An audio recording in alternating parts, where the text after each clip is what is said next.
Day 5. Throughout the night, the Panrius snored loudly, which made Juno twitch from its absurd echo. She wasn't planning on sleeping the night through, but it would have been nice if that was an option. The moon titled a little nudge from the middle of the sky, and the ground below was quiet. She rose from the bed with a jerk of energy. She walked toward the large bag of flour, slinging the weight over her shoulder. The bag isn't that heavy, but it had enough weight to make a thunking noise, having Juno quickly look at Ramai. Her eyes glowed like moonlight rubies, blinking in bits to see if the drunk reacts. Ramai continues to snore, looking as if she was far from waking up. "Why does my pillow smell like bunny musk?" Ramai said as she remained deep in her sleep, disgusting Juno a bit, realizing that the innkeeper didn't replace the sheets. Her bed smelled stale, but I surely didn't have this bunny musk. She prays to the Lord of Order for her sacrifice, blessing her with more drink to drink. She exits the room, not bothering to be discreet about her steps with Ramai. She didn't get changed back, so the latter had maybe a bit much. She did close the door gently, then tiptoed her way towards Lynn's suite, slowing her actions to remain silent. She turns the knob, opening the door with the speed of a snail, hearing the two girls' soft snoring. She closes the door softly, amused that Chali had a cute snore too. She was blessed with the agility of her mother, going down the stairs with nearly absent footsteps. The lanterns were off, and the kitchen was closed, giving her the confidence to exit the indoor. She thought it was weird that there wasn't any prevention against intruders, but she heard many residents in the night scared to leave because of a certain Lyconian. It was an easy dash to the gate. The night guards didn't question what she was doing with all that flour. There was still foot traffic by the gate, with the guards working the graveyard. She walks down the funnel at the gate, only to be stopped by an infernal guard. "Hey, what are you doing with so much flour at this time of evening?" Someone finally checked her, and she was almost out of the gate. He was going to put his hand on her shoulder, but an older guard only grabbed his hand. "Let her go. Our town would be better off without a half-born." The elder infernal barked an insult, which Juno was starting to get used to. Now that she's leaving, would it be harder to get inside with the help of Lynn? Questions for later. Scene. After a long couple of hours running through these dark woods and evading the sounds of late night, hunting parties, and cries of infants, she arrived at the flower bed. She knows well that the thought of children being in these forests would be impossible. Many books read that told stories of many monsters figuring out that sound. It was a way burrows lured kind travelers to their death. So when she heard them creeping in the shadows, she ran even harder. It would seem that Lord Rama was keeping an eye on her, making her travels peaceful and her feet swift. She was winded though. She was built for magecraft, not long hikes in monster-infested forests. It was just a couple of yard sprint left, yet she noticed that lanterns passed through the foliage. Her instincts told her to duck, avoid those lanterns, for she knew what they were after. She gets on her fours as she crawls down the little trail, moving slowly so that the flowers don't creak and crack. She kept her distance from the light until she noticed another one creeping up on her flank. She flicks her ears in panic, crawling into the dense bushes while holding her breath. The scent of flowers masked her scent, but she should avoid crawling next to calicochum roses. At this time, they fully illuminate. The branches tug on the bag, poking holes from the top. The sharp branches left enough of a hole for her to slap her lips, having a lantern shine her way. She slaps her mouth with her free hand, breathing a sigh of relief when the shine pointed elsewhere. Damn it, why was I so stupid? She started to regret her decision, but she was far deep already. When it was clear, she went up the trail, passing the colony of black roses, going down from the tree. The number of lanterns increased, making her sweat as she thought her white hair and purple robe were the opposite of stealthy. Nonetheless, she reached a slight deviation from the terrain, with the entrance masked by a false bush tied to a heavy rock. She slid the rock enough so she could slip past, bringing it back once she entered the labyrinth of tunnels. She flicked her ears in the darkness, trying to remember the path the slayer took. When she came from the opposite direction, he only took right turns. So she placed her hand on the left wall, keeping it there while she tracked through the darkness. She walked and walked for a few minutes, passing by the little glimmer of the moon from the tree roots. He should be deeper, she thought. He did come from the direction deeper. She walked some more, seeing a flame light made by a candlestick lantern. There was the sound of tinkering, with a click and clack echoing softly from the smuggler's den. She peeks into the room, seeing the green scale armor of the slayer working on a table. Click, click. The slayer shrivels his body as he aims at Juno with a loaded dueling pistol. She squeaks from the flash of death, but she covers her face as if it would do anything. The hunt breathed a sigh of relief, bringing his dueling pistol back to the work table.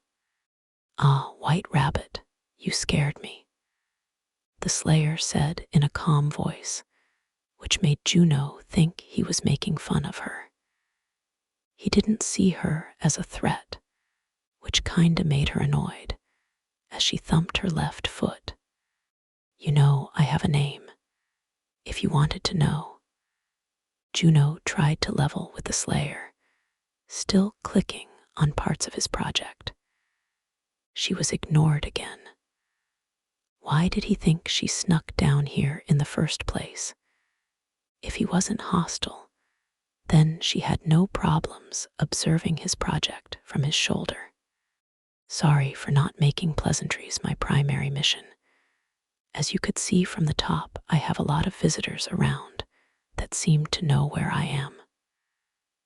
Juno ignores his bite, seeing that he was placing flint and steel on his dueling pistols, plural, as he had a set of 4.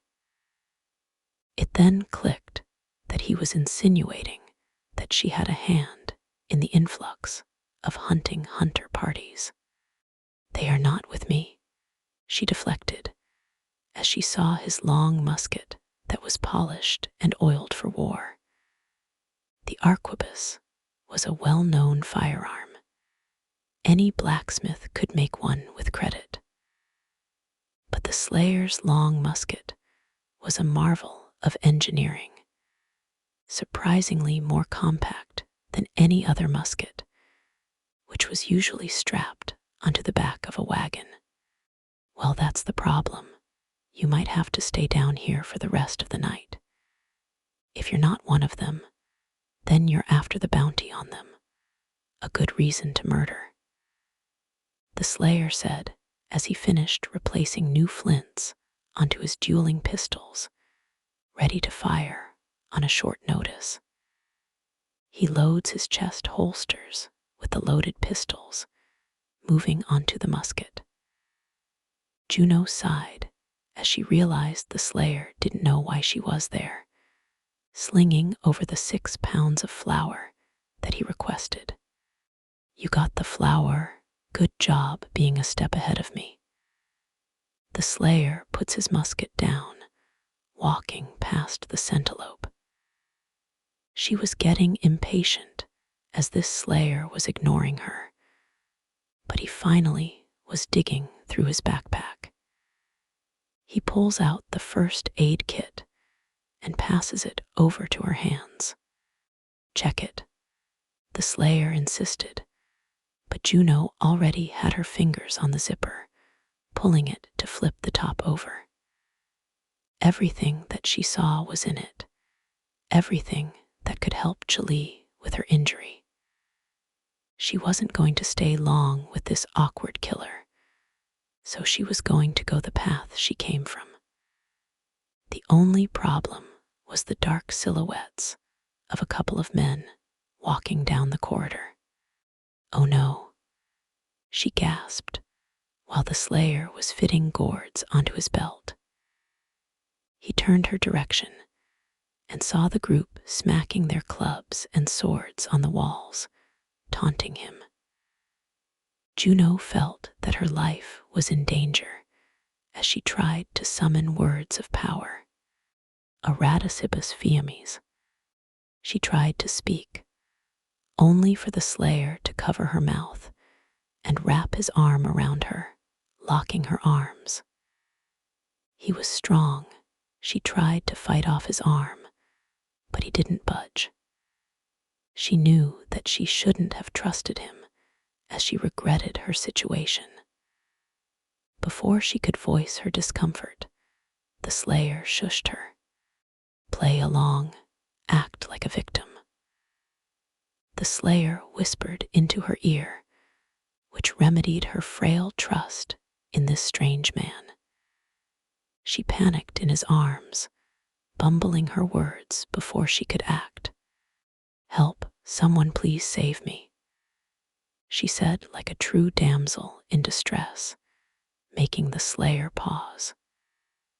They didn't have time to criticize her acting until the group finally entered the lamplight. Taking pretty little rabbits now, are we? The center in Fenrir said, with a mean mug, elevated by his eye patch. He had a pack of 5, armed with melee and ranged weapons, with the female in the back lighting her arquebus's fire rope. The musketeer takes aim at Juno, showing no signs of hesitation. Juno and the slayer gasped, knowing now that they didn't care if she got hurt or killed. Juno. The musketeer and the bowman point their weapons at a group that followed them, spreading their bodies in a standstill. Juno knew that voice. It was one that she wished didn't follow her into these tunnels. Lynn was in the middle, with a heavy breath, with Ramai on the bow, Goodbye with a sword and shield, and Bullwag with a club. Move one more step, bitch, and I'll shoot a crater into you. The musketeer threatened Lynn, who just flat out ignored her. What the fuck are you doing here? Lynn screams out with a desperate plea, choking Juno with a whirl of emotions.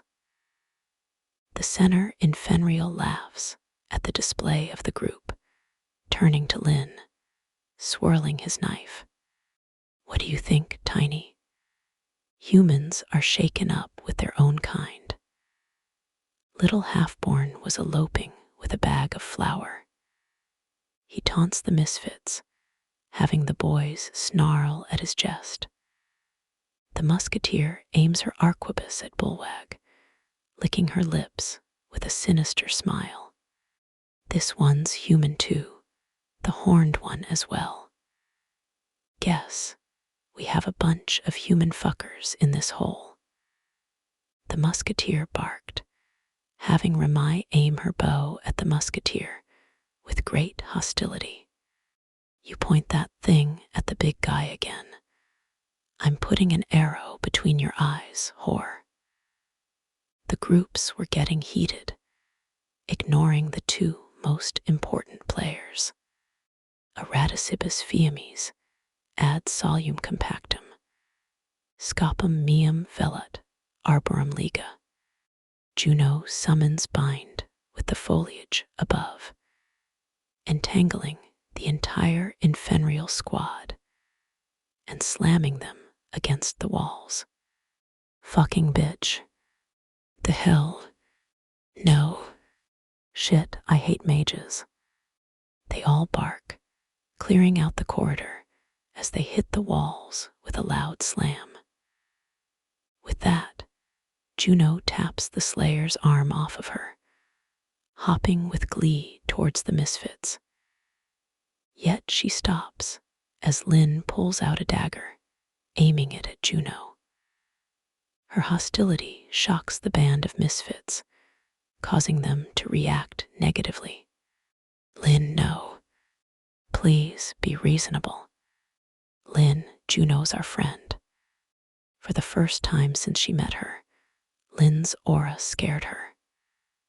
Lynn's breath was filled with adrenaline, anger, and betrayal.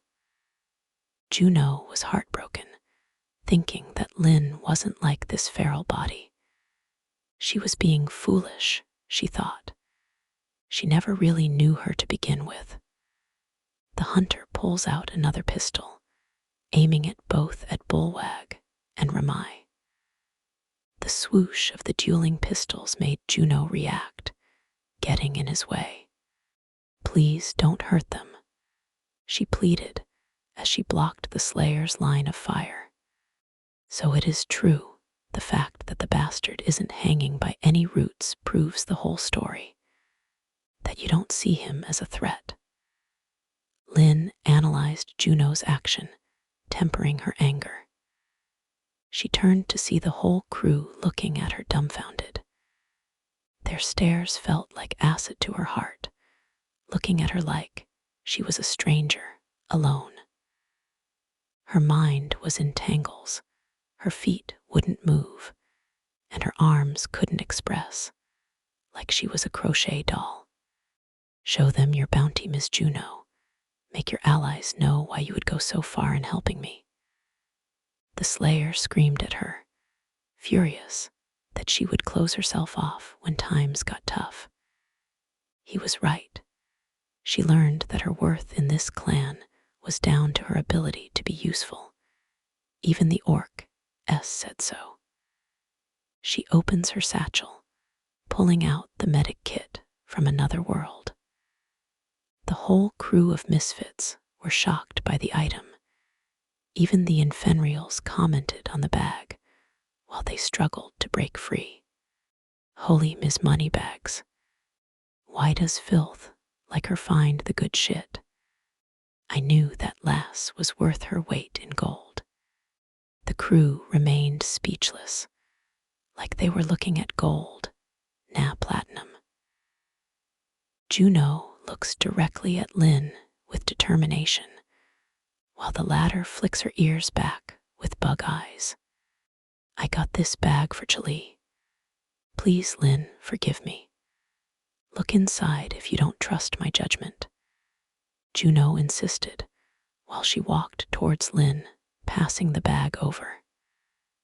Lynn fluctuates from looking at the bag in her hand and Juno, unsure of what to do. After a couple of volleys, she unzips the bag, quickly glancing in it and closing it up. All this for a bag of flour.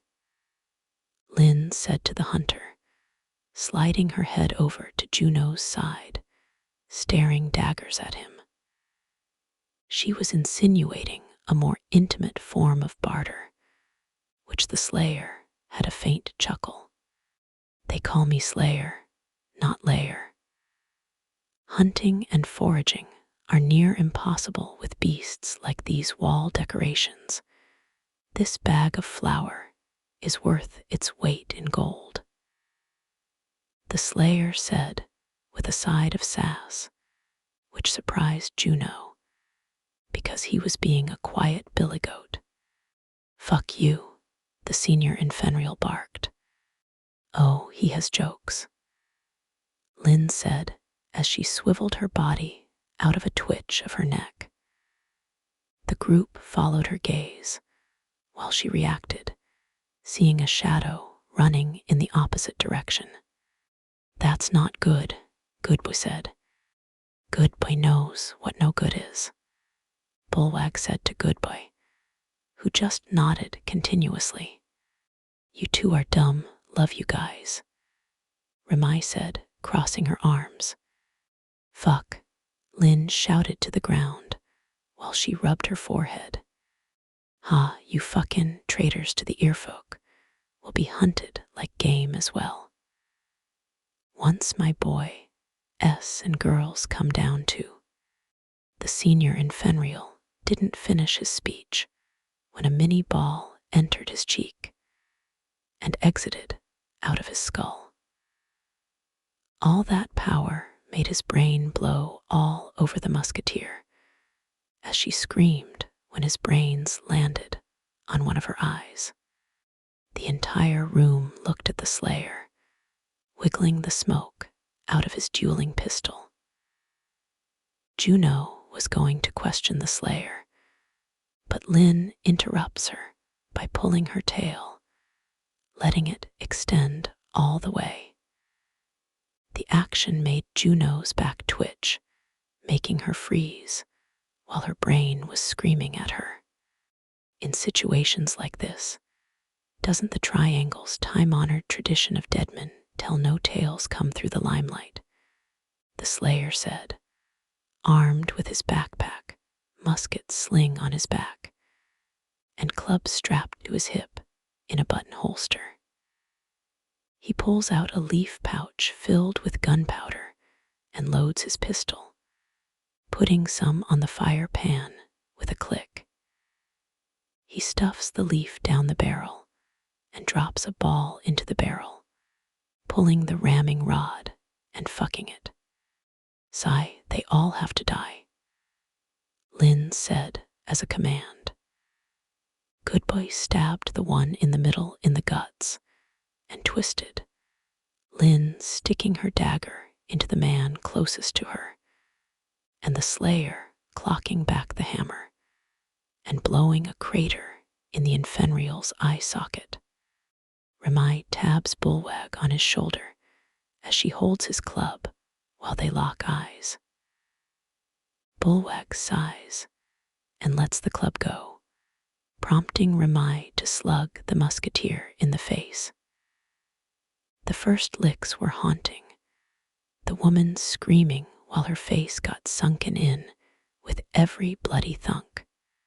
Take that, you racist bitch, spit, Remai said, leaving the musketeer with her bones and teeth going to the back of her head. Juno was surrounded by death in its cruel and cold way. Do we really have to indulge in this savagery? Juno asked, while her ears drooped from her irritation, looking at the group of misfits. The slayers load in another round, gunpowder, leaf, and fuck, finishing up with a click. No, Miss Juno, this is survival, the slayer declared. Scene. Help everyone there in this tunnel. An Infenrial lad crawls out of the smuggled den entrance with great haste. All the lanterns turned to the ruckus, with a middle-aged Infenrial coming to the lad's aid. What is it, boy? Speak your mind. The large Infenrial holds the boy's shoulder, aiding him upward. tunnel echoes with the sound of firepower, having the surrounding sentience ducking out of instinct. The large group knows their location, bringing in all the attention of the large search party. They're S-Slayer sympathizers, many half-born S2. They had Gramps' group stuck on the walls. The lad's adrenaline is kicking in, making him stutter as he breathes. Another firepower ring S in the hole. The Slayer and his party are fighting in there. The group snarls at the commotion, while the large one waves at the rest. What are you pups waiting for? Money S buried in this hole. He barks at the group surrounding him, 6 of them choosing to enter the cave. The large Infenrial smiles, letting the lad go so he could run away. Some rush by the hillside with a large tree, only for the roots to shoot out and entangle 7 of them. Screams echoed in the dusk of day, with the tree acting more like a kraken than an inanimate object. The large Infenrial readies his blade to help the bound confidants, only for the hole to explode with a potent gas. It produced a black smoke screen, with the hole echoing with the shouts of friends. What's happening in there?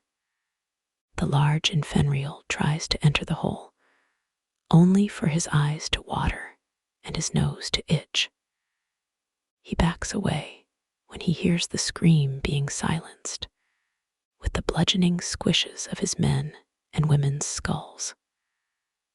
One crawls out from the smoke screen, rubbing his eyes, while his nose leaks with snot. He breathes the healthy air, only to choke on his spit when the Slayer emerges from the smoke screen with a swing from his ball-headed club. It was a weak swing from his angle, only dazing the Infenrial while he lay flat. The Slayer brings up his club, bringing it down with his 2 arms. The man's head was crushed like a melon, spreading on the other shoes. The group didn't waste any time going for their bounties' heads, and the Slayer didn't waste any time either. The Slayer used the hilt of his club to elevate one of his gourd bombs, protruding a hidden wrist blade from his left hand and puncturing it. The black gas had enough range to spread in the air, but it didn't have the potency like in the cave. It still had an effect on the Infenrial's nostrils, dulling their movements and reflexes. The large Infenrial lunges his sword at the Slayer's gut, while his ally swings his club. They weren't coordinated. The Slayer did them both with just one movement, ducking and pivoting his body to nearly miss the sword. His ally struck the large Infenrial with enough force to stun him, while the Slayer picks up the club bearer and vaults him into the 3rd sword. The man's weight crushes the female's body as she crashes to the floor. She was open to a full swing, which the Slayer took. Through the vines, the Misfits launched their assault. Lynn latched on to Person and threw a volley of shanks into his body, while the tree flailed them both. Ramai used her quick draw on the bow to handle 3 victims, hitting vital points. Goodboy swung his sword while the 2 bodies came to him, slashing the collarbones. Bullwag's victim lands on the floor with a heavy thud as he brings up his club and slams his head. Juno pops her head out with a haunted expression. The screams and the slash and bludgeoning making her flinch. The group, plus the Slayer, were an effective force to be reckoned with as she turned to the hunter. He nudges the large Infenriel's sword out of his hands, only for him to grab his club with a sturdy grip. He was stronger than the slayer, so he let the Infenriel chuck away his weapon, lunging at him with a slash. The slayer dodges his powerful slash by sliding down his armpit with a push so that he could lose balance. The slayer pulls out a dueling pistol and aims at the Infenriel's head, pulling the trigger to decorate the ground with his tongue. "Juno, how gifted are you with trees?" Lynn asked as she acrobatically landed on the ground. She was wondering if Juno could hear the voices of life around her that would tell her the location of all who roam this forest. It requires her to be in tune with the life she controls, so she knows that a single Infenriel was hiding in a hollow tree. She looks at his location, which Lynn took as a sign of life. "Wait, don't be too harsh on him. The life around senses his fear," Juno warns as Lynn hops in the direction, with the slayer pacing too. The group of misfits huddle behind her when she points a dagger at the shivering silhouettes. "Get out," Lynn said with a cold stare as the young lad exits with rattling bones. He showed her his hands, and his eyes were teared, and his snot ran. "Please just let me go. I have a sick mother and siblings to feed. I don't want that money anymore, so just let me go." The lad pleaded with terror as he sounded like he was going to weep. Juno looks at the scared lad with sympathy. He looks very much like her from a week ago. The atmosphere was heavy, with Bullwag, Goodboy, and Ramai looking at the scared boy with sad and guilty eyes. No, no, no, no. Juno knew what the misfits had in mind. There was no hope that the lad would go home. Deadman tells no tales, and that means all of them must go. She looked at the slayer, who was just standing in the background. It twisted her gut, knowing that his outcome was truly her doing. "Don't worry, I'm gonna let you go free." Lynn reaches at the shivering Infenriel's shoulder with an assuring rub. His breathing slowed down as he felt that his life still had a story to tell. Juno's caution was discarded as she sighed with relief. The lad was going to take them up on her offer, only to hear the loud crack of fire powder. The lad's body falls motionless, a crater on the side of his head. As he fell, so did Juno's hope. The whole world fell silent in her mind. All she could do was curse the slayer, that he was more monster than human. She only knew she was speaking from her brain, but she couldn't hear her own words. She stares daggers at the slayer with tears in her eyes, but what came next broke her heart once more. "Welcome to the triangle, little rabbit," the slayer said with a flat voice. Scene. The sun was shining, and a new day came. The group stood at the crossroads. The slayer ran off with his bag of flour, while Lynn held it in her hands under a cloth. The walk up was awkward. Juno remained silent for hours, only following Ramai's shadow. The hounds waited for Lynn's decision, which she took a while to make. "You boys should take Juno with you guys. Don't want Chali to lash out at her," Lynn said with a fatigued tone, rubbing her arm with a somber look. Bullwag gave out a sigh, but nodded at the tiny centelope. Lynn passed Juno without a word, traveling down the road to mellow ground. The boys looked concerned, and Ramai looked back and forth with confusion. "Ramai, you're bunking with me," Lynn said without turning her stride, which made Panrius hesitate. Ramai was worried about Juno, seeing as she had bags under her hollow eyes. Yet, if she waited for the farther Lynn went, making her jumpy. She looks up at Bullwag with a straight back, stretching her arms under her with a sway of her body. "Take care of our Juno, okay, big guy and goody?" She asked the boys, nodded at them both.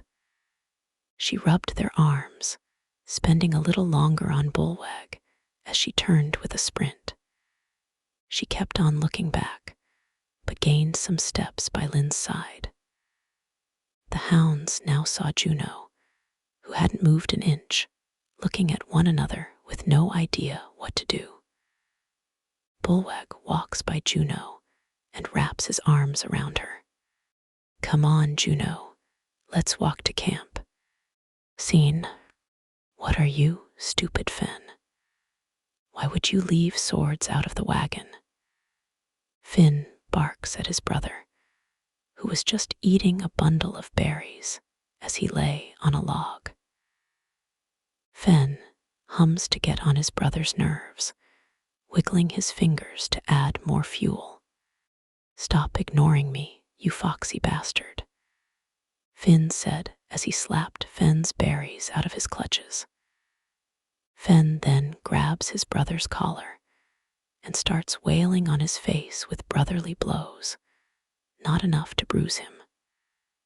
They whirl around camp as they tussle, landing right next to Goodboy's shoes. The brother noticed that he looked down at them with mild irritation. The two found his expression funny, which made them explode into laughter. "More really put you two in charge of the cargo." Goodboy grabs their scruffs and lifts them both up to eye level. Finn notices that Bullwag and Juno are behind him, avoiding eye contact when he sees the centerlope. Fenn stared at the infenrial with a lagged response, looking at him like he was stupid. His body language got a chuckle from Juno, having Bullwag shake her shoulder with glee. She tried to hide her outburst with her hand. She felt like she should still be depressed. "BFO," Fenn said, with a confused look. "What does that mean?" Goodboy was losing his patience with the rumbustious brothers, only to hear the woods creak, with birds scattering. Gardener's head rose from the tree, stretching with a great yawn. Finn wiggles his finger in Goodboy's face, bopping it. "Big flipping orcaltiton," Fenn said with an ugly grin, having Goodboy drop them without a care anymore. Gardner turns his gaze at the group, slowly crawling their way. Brothers and sisters came back from a long time ago, smelling like battle. Gardner's deep voice betrayed his temperament, sounding like he was high in the sky. He then looks at Juno, seeing that she had a bit of a sour face. "Why so glum, Lucky Clover? Surviving a battle with your brothers should make you go." Gardner shoots his arms in the air, having Juno smile at the sight. She never thought she would see an orc saying "we," but it was one of the triangle's highlights. Yet she remembers earlier, falling back into her drooping ears. "I'm not lucky, Mr. Gardner. I made a bad decision that got people killed, hurt my sister's feelings." Juno tried to reason with the large orc, which had the group stunned by her bluntness. It was almost like she could feel Chali's rage from mellow ground, knowing that her trust had been broken. Gardener rubs his chin with a ponder, inching his large head forward. Did brothers and sisters die? He asked. No, Juno said. Did you get money? Gardener asked. In a way, Juno thought aloud. Then lucky clover you are. Get some rest, young warrior. Relieve yourself with vices and wake up the next day.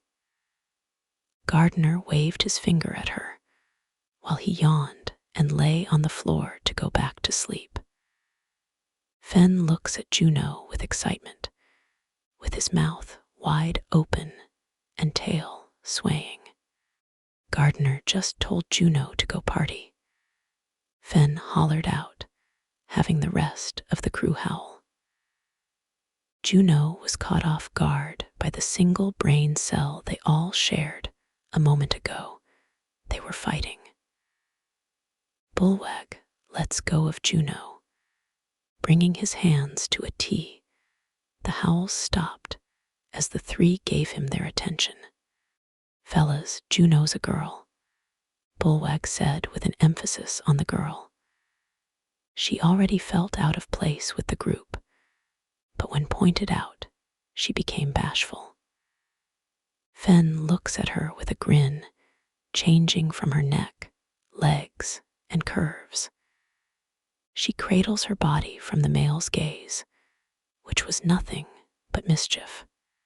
Oh yeah, everything's gonna come together. Scene. Juno stood by the road like a statue, while the boys dappled with rolled-up cigars made of some herb Finn found foraging. The smell stings her nostrils, but the boys indulged themselves in the herb. Fen crouches while he takes a big puff, smiling as he listens to the ideal charter while he watches. It was a weird experience. Many scary-looking people passed by this road, yet they chose to avoid them. Hey Juno, I heard from Finn that you escaped from a Callisto Alpha the other day. Goodboy said to Juno while he leaned on a tree, basking in the light of dawn. Juno finally brought herself into the idle chatting, mostly just tuning them out of timidity. Yeah, that guy was huge. She only said to keep the man rambling. She didn't want to be rude. She still felt ashamed that she couldn't save the farmer's daughter. Feeling like a failure always happened. She was an open book. Goodboy could see that she was remembering the bad. That's an understatement. Adventures literally come back with stories about those guys, saying that their parties lost some members. Goodboy said, which made Juno's ears droop. He starts to fumble his words, realizing that he was just doing the opposite of helping her out. Then she cast tree. Fen said in a quirky manner, having Juno flick her ears and look at him blankly. No, I cast bind. Tree doesn't exist in the arcana. She corrected, being easily riled up by a man of ignorant nature. Bullwag chuckles and coughs, knowing that Fen was just trying to rile her up. He has that effect on people. Yeah, but when I hear the stories of people who saw you using your powers, deep hit, you just summon tree. He finishes with a smoke donut. Then he points at a tree with sass. Juno felt like he was making fun of her magecraft, something that she studied for over half of her lifespan. How dare you? I do way more than just make tree, as you say. I tap my soul into a plant that I spent years learning its structural makeup, tapping into its residual energy to mold it to my imagination. She snarled like a Lyconian, having Finn chuckle behind her. She wasn't in any mood to be laughed at by some mute guy, staring at her with daggers. He avoided her gaze, because she did seem rather scary to him. "You know the structures of cannabis," he said, as he pulled a freshly new cigar packed with the herb. Her pride as an educated mage was on the line, as she puffed out her chest with confidence. "I learned that back in the Institute. A couple of otherworlders planted this nasty drug into parts of the triangle and made it an invasive species." She dug deep into her knowledge from the distant past, knowing the structure of the plant and its uses. Fen took it as she knows how weed grows, getting a nasty smile. "Bet you can't grow this, since you never tried it." He hooked her line with a sinker as she started to fume, proving him wrong. Bullweg shakes his head, knowing what's to come next. Scene. After some failed attempts, Juno was taking hits from the freshly grown herb that surrounded their side of the road. Bullweg was teaching her that never truly inhale the smoke, letting it circulate through your breath. It tasted like she was eating grass, yet the fumes did make her feel more mellow. Finn and Fen were enjoying themselves in the bed of herbs below, acting like children in the snow, making herb angels. "How's the herb?"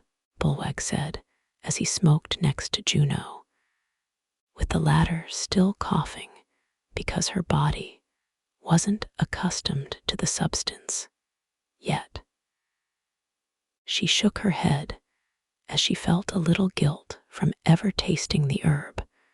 Her mother would have freaked. "This stuff is bad for you, but it eases my nerves," she admitted, still having a large amount of baggage with her, but she didn't care. Bullweg nods, looking at his cigar, finally hitting the bud, discarding it. "Only one for me. Moderation is key with bad things." He puts the flame out by kicking it in the dirt, far away from flammable wood. She did notice that he wasn't killing it, taking his time with the one he got. He droops his ears as he sees her tear up, starting to sniffle from the building pressure. "What am I doing wrong, Bullweg? Why when I try my best do I fail?" Juno cried as she balled herself within a crouch. Bullweg didn't know who to answer, while Goodboy went to pee, and the brothers were in their own world. Hers was shattering. He just slowly sat on the floor next to her, crossing his legs and listening. "My debt, my choice of people. Couldn't save people even if I wanted to without you guys. I'd be a failure." She vented. The laughter of those elves loomed over her. Riggs ripping her clothes with his crew, the pleading in Fenrir. She's only here by the grace of them. She wasn't special. When she came to the triangle, she thought that everything would change. She would be a prominent adventurer, with a mage name like her mother. She would save people, get riches, and become a hero worthy of coming home.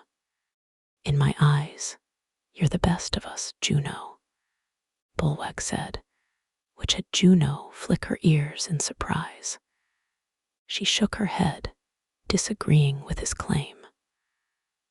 All this time made her come to the conclusion that she is weak, she is prey, and she is going by the grace of the Lord. "I conspired with enemy number 1, gave him fucking flour, broke the trust I built with the girls so I could feel like a hero. She regrets falling into that hole, meeting that killer, and actually sympathizing with his words. How many people did she save by setting up those who got killed? It's always give and take in this cruel world. You did what you thought was right. When the entire body saw a merciless killer, you saw a man crying for help.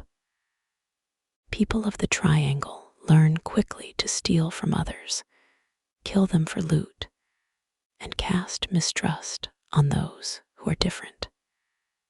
He pointed out, knowing these people he speaks of.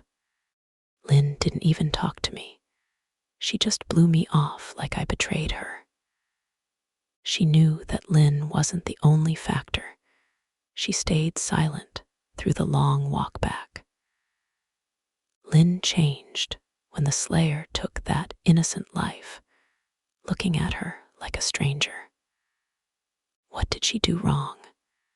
If there was one person in the triangle she wanted to prove herself to, it was her. I'll tell you one thing about Lynn.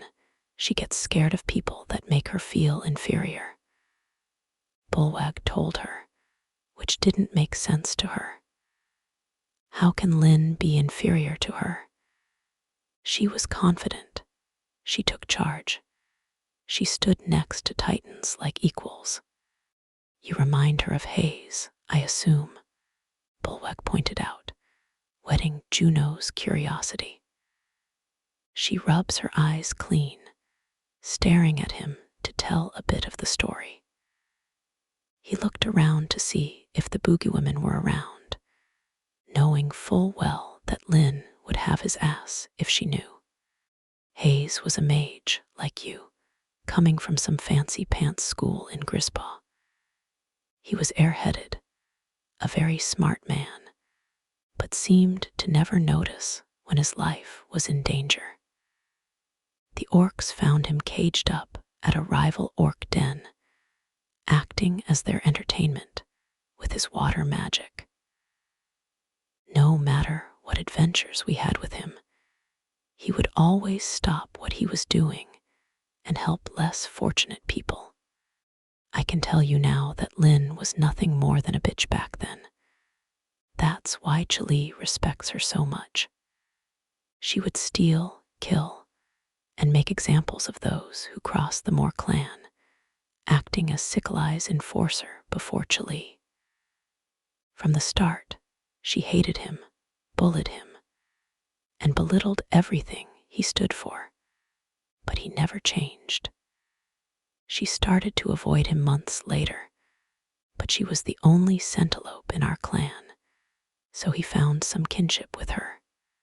Sooner than later, they were on talking terms again. She slowly started to adopt some of his ways, his mannerisms and jokes. Not long after, the group figured out that they were mates, getting closer by the day. Yet, there came a time when he was adopting her old habits. His imagination with his water spell was too efficient. She told me that she was scared, that she was corrupting him negatively. They started to fight. They couldn't be in the same room together. Then the day came when Chili saw the beast slayer, remembering old wounds. She held a hunting party with Lynn, Hayes, Goodboy, and I, and a couple of guys who died that day. He did the most despicable act to lure the slayer in. He kidnapped a human noble's daughter on her trip to a port up north. I don't know why. Chili was impressed by his cunning plan, while Goodboy and I thought that was too far. Lynn had stronger words. The end of the story is that the slayer ended his tale. He saved the girl and left a couple of our guys dead. She chooses to remember the man prior, almost putting up a persona these days. She fears the day when she goes back to being the killer rabbit of Moor. She fears showing her evil self, and also fears when people have the power to change outcomes, like you. He finished his tale while he looked at the centerlope with hope. She was still confused by how she had the power to change anything, but she felt dirty hearing Lynn's past without her consent. It sounded that the clan of Moore was a bit savage back in the day. Maybe a little of him rubbed off on everybody. But there was still her lingering question. Why did Lynn fear her? What did I do to make her ignore me? What did I do to make her inferior? She nagged at him with the glimmer of knowledge in her eyes. You managed to make the Slayer kill on your behalf, Bullwag announced, which left Juno dumbfounded. She still didn't understand why he would kill an innocent for her. She wanted him alive. It wasn't a mercy for her, but it was a mercy for her. Lynn was planning to kill that boy anyway, feeding him sweet lies that she learned all these years ago. She was going to show you her true colors to you, but the Slayer knew that you respected her way too much. I saw his eyes that moment as you pleaded for the boy's life. He knew you would break if you saw her do it. A killer knows a killer, yet he saw the human in you, so he chose to be the villain. As you cried and yelled at the Slayer, we all saw Lynn's face. She was relieved that she didn't do it, that your words were cursing him instead of her. You spent so little time with Lynn, yet she cares what you think about her. Yet her sigh of relief became a bit of shame. She couldn't look at you anymore with a mask that showed cracks. The Slayer spared both of you. Bullwag wanted the point of view. He spent more time with Lynn than she ever did. Her personality was etched in his brain. He told Juno everything that he believed was true. Juno knew deep down in her soul how Lynn could act. There were times when she showed how ruthless she could be. It didn't make her flinch to tell the rest of the crew to kill bystanders. It was more of an annoyance than anything. The Slayer still ended a pleading soul that wasn't going to change her opinion of him. Yet his words held a deeper meaning now. They now sounded more sorrowful than flat. Welcome to the triangle, little rabbit. It had a cruel meaning, but that was just how it was in this part of Orion. To think that a beast slayer had to fight a couple of rogues just for a measly bag of flour, that was the cruel part. A centerlope saying cherry words to a lad that she was going to kill anyway. It was cruel, but there was still a chance that he would tell the tales of Slayer sympathizers. Good people can do bad things, and bad people can do good things. The opposite would always echo more loudly. Smoke more bud, Juno, everyone dies in the triangle. It's just a matter of when. Fen said as he rested on his mattress of herbs, smiling like a man enjoying himself. She wouldn't really be lowering her lifespan if she indulges. Those are only worries for those with longer life expectancies. She didn't really know how Fen was as a person. All she could admire was that he was free. The crew flipped their ears as they heard the clacking of horse hooves stomping on the dirt road. Fen and Finn jump up, as this was exactly the man they were expecting to arrive at that hour. Juno saw the shabby wagon approaching, with the slimy voice of Aria singing in delight. Her face contorted as she saw the greatest horror of sentient life. Ah, great lords above, I smell the goddess Venus looking at me with all her glory. Oh, how blessed I am. The Rhea's voice echoed through the woods, amplified by Juno's long rabbit ears. Juno was twitching silently, having both Bullwag and Goodboy laughing at her minor crash out. Can't just some monster appear and attack that wagon right now? Juno prayed to Lord Rama, crossing her fingers. It was an unlikely circumstance, but a maiden could dream. Sorry, Juno, but you can't find a specialist out here that knows someone's measurements just by looking at them. Goodboy passed, having Juno remember the horrible day she had that day. He definitely knew her measurements. He saw all her glory bits and birthmarks. She started to produce tears again, yet there wasn't a shoulder to cry on.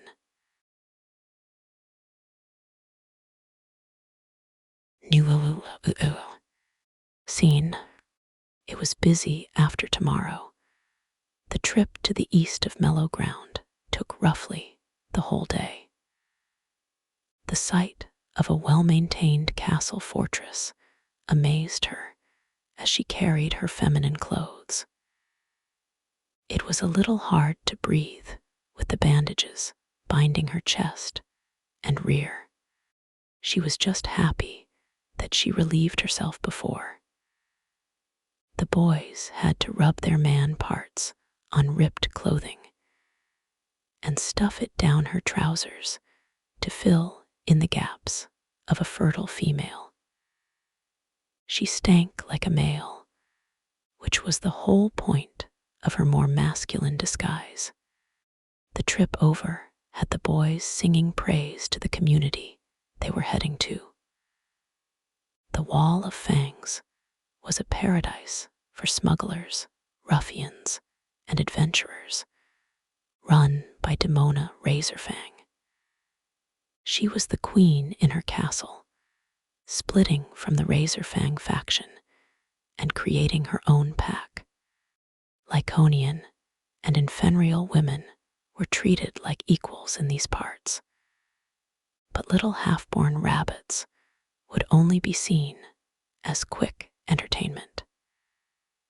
It was one of those strange communities that accepted half-borns only if they could prove themselves within the community. She would still smell like a half-born centelope, but the rags under her trousers would be confusing enough to make her male. Good half-jokingly said that the residents would just think the others jerked her off, seeming to be a normal action between what the otherworlders called homies. There were humans walking around, but they had collars around their necks. They were still vassals, but they had more liberty in these walls than in Mellow Ground. Once the crew entered the drawbridge and announced that they were with the Moor clan, the Lyconian guards bowed their heads and let them in. It would seem that Demona was an ally to Moor. It was refreshing to be saluted into a new place. The misfits straightened their backs and swung their arms as they strutted down the street, focusing on the tavern that was under some stone stairs. They were getting the attention of females. Juno didn't want to look out of place, so she followed their lead. Hey there, big boys. Some fresh mugs around nice. Look at that bunny boy. He's so pretty. Nice swagger, foxes. The women out here had no shame, and the males didn't really react to them getting dog-hollered. All the men were either spending time with their pups and mates, or guarding the castle, waving at their mates and pups. The gender gap was huge. Women were working in more male-oriented jobs like guards, groups of odd-job adventurers, and merchants. I love this place. It really makes me feel like a top dog. Goodboy smiled with a blush as he turned his head to Jun Jun, was the name that they gave to male Juno. It didn't really matter because Juno is unisex, but they had a laugh. His smile radiated brighter than any smile she had seen before. She couldn't help but smile as well. Scene. Chali, my love, why don't you ever look my way? Goodboy cries on the table, drunk with moonberry wine, as he is being comforted by Yukin's hand. They grouped up with him, Billy and Reinhardt, who started the night of drinking yesterday. Juno was given a patty steak with some greens and mashed potatoes, a meal she wouldn't be judged for eating here. It had been a while since she had meat, as she blew the juicy cut inside her mouth with glee. Aren't you going to have some bunny runs later? Billy asked Juno, as he was a full-fledged herbivore who was seeing a bunny-eared eating meat. It was still a disturbing sight. Legends told the same centelopes eating meat when the horn of chaos was blown. Come on, he finally had a place that would serve him meat. Just look at that face. He's enjoying every munch. Reinhardt said with a vibrant swagger, a little pickled by the vast amount of liquor. It was amazing that he didn't slip up in calling her by her, like they had done this before. You guys seem like professionals in the art of camouflage, Juno asked cryptically, playing with this whole game of being male. The group laughed with their mugs filled, and the table vibrant with choices. Of course, Linard enjoys this place too. Bullwag tried to say without a laugh and failed. Juno couldn't help but spit out her food out of laughter as she held her mouth to keep her bounty. Remoir really loves how cheap the moonberry wine is here, as we laugh when the other settlements wonder where their shipment went. Billy announced as loud as he could, for the older Lyconians and Infenrials laughed with them.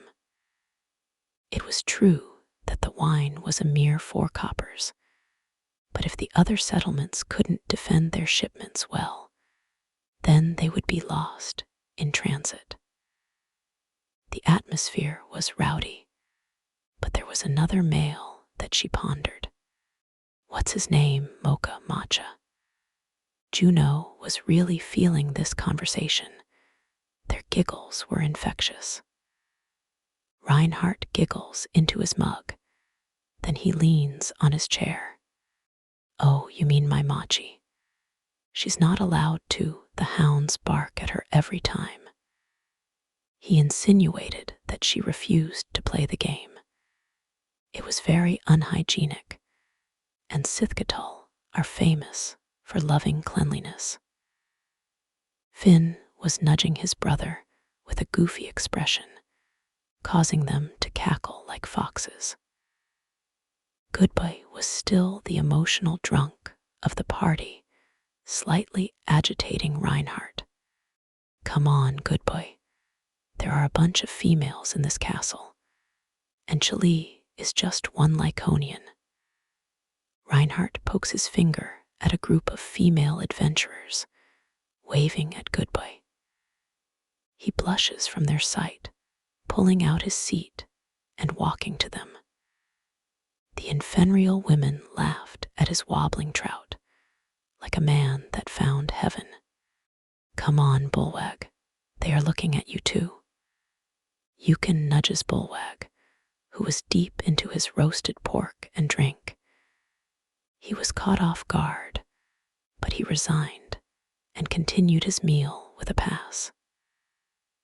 Juno was feeling a little tipsy as she drank the watered-down wine. As she sips, she throws a thought out. "I know a certain someone that likes bullwag," she said quickly, and took a long sip of her juice. The group heard what she said, causing the table to shake as they showed their violent attention. Bullwag blushes at Juno, knowing that she had a hidden meaning. Juno noticed that Ramai was kinder to him, even prone to violence for him. From his cute expression, there is a mutual thing going on. "You're fucking chilly." Fen spits out his drink on his plate. "He fucking chilly," Finn parroted, nodding his head with glee. Of course, they would think that it's not taboo for the two species to mix in certain areas. Bullwag shakes his head and crosses his hands, which the other thought that he was being bashful. The goats nod their heads with a smile, tapping on Bullwag's shoulder. Reinhardt bites his lips and whirled his fist around, happy for the large half-born. "You fucking traitor," Goodboy yelled out, yet was occupied with two females playing with his hair, comforting him. "It's okay, big dog. You have me with you now. She has no taste, hurting a male like you." Goodboy smiled like a doof when they were pampering him with attention. Bullwag was still quiet as he was showered with praise. They thought he was cradling a raven-haired, tight and lean, yet feminine Lyconian, as she licked his ears seductively in their minds. Yet he had a different person in mind. He was feeling her nice white fur, rubbing passionately on her love rolls and thick curves, lifting her bottom heavy leg to line their gaze, stroking her horns with passion as they kissed. Yet this fantasy made him snarl as the loud crowd boiled it over. "It would never happen between us." "Okay," Bullwag blurted out with pain, having the room fall silent. Juno felt a little guilty. She saw no reason for him to hide his emotions until she thought deeper. If he and Ramai ever became mates, their dwarf and human blood would actually blend together, having the ability to sire children. This heavy mixture would take a large number of sessions, but the product would be a first-generation chimera. Chimeras are stronger, faster, and more durable, making heavy mixes more akin to monsters than fellow beastmen. It was taboo in their case, which only prevents them from the opinion of others. She saw how they looked at each other, looking upon someone who understands the other in a deeper way. Yet legends of today are sprawled around Orion, tempering fear, like a sweet centalope girl with a mask and gloves tempting passing males. Once they were alone, she removed her mask, revealing sharp canine teeth, and her claws retracted out like a feline. Her muscles are denser, as she could pin down a weaker Calistocken with her iron grip as she feeds on her victims. Love is beautiful until the chance of bearing a demon comes into talk.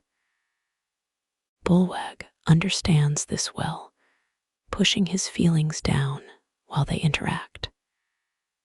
The group scratches their necks with a bit of regret.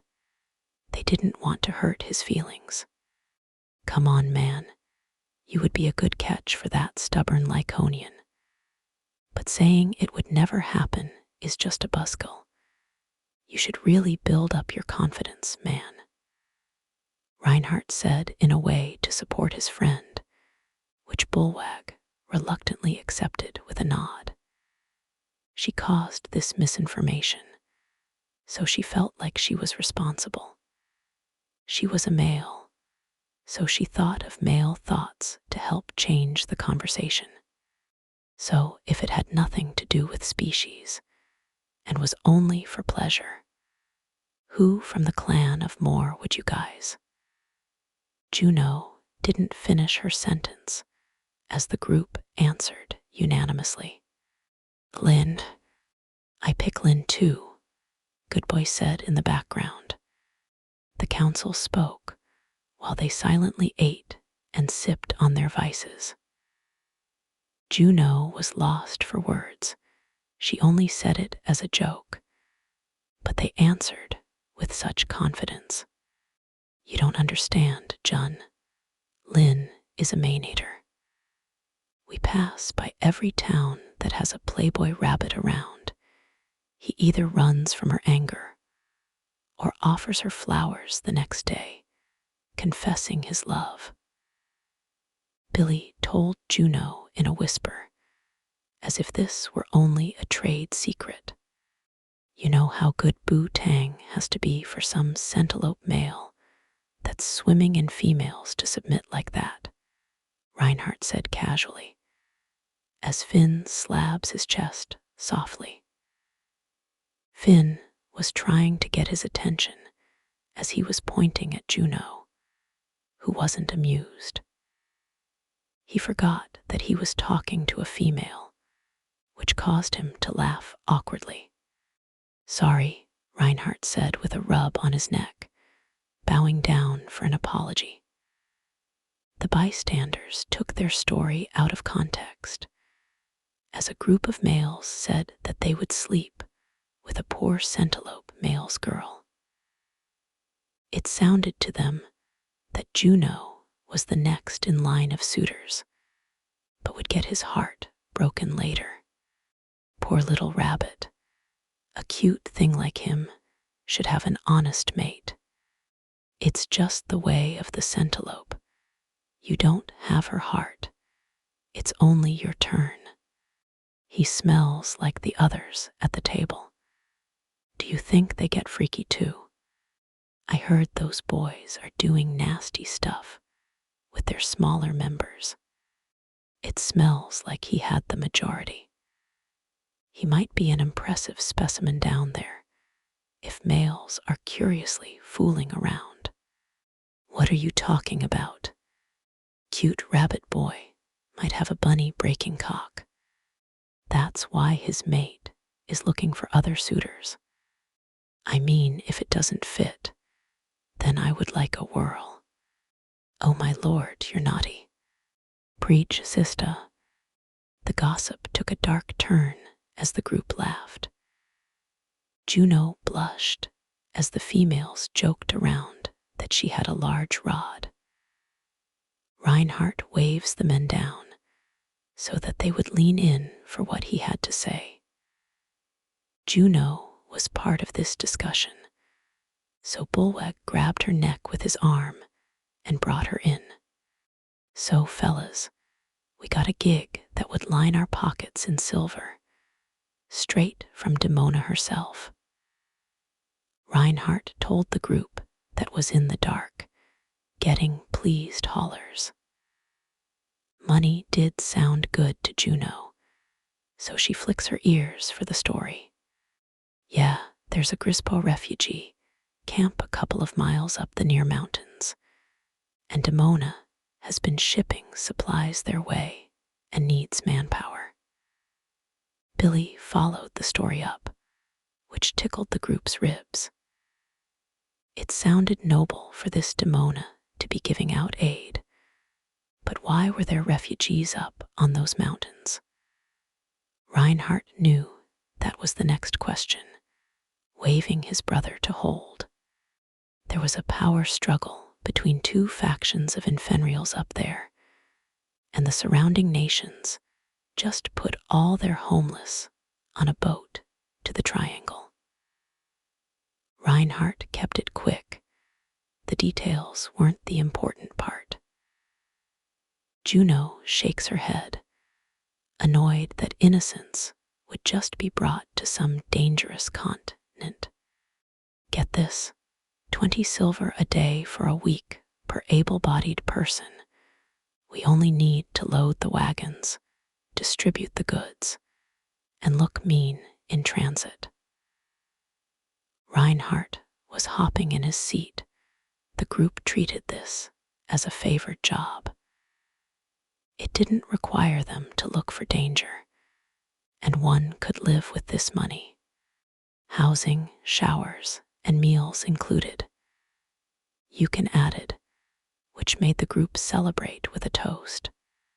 We already got longing for the night, but we weren't expecting Jun to be here. Yukin said as he tilted his head at Juno, wondering how this was going to work. Bulwag looks at Goodboy, who was still with one infernal female, licking her ear while they embraced. The crew nods at one another as the problem has been solved. Goodboy doesn't need a good room, the boys said with a hum.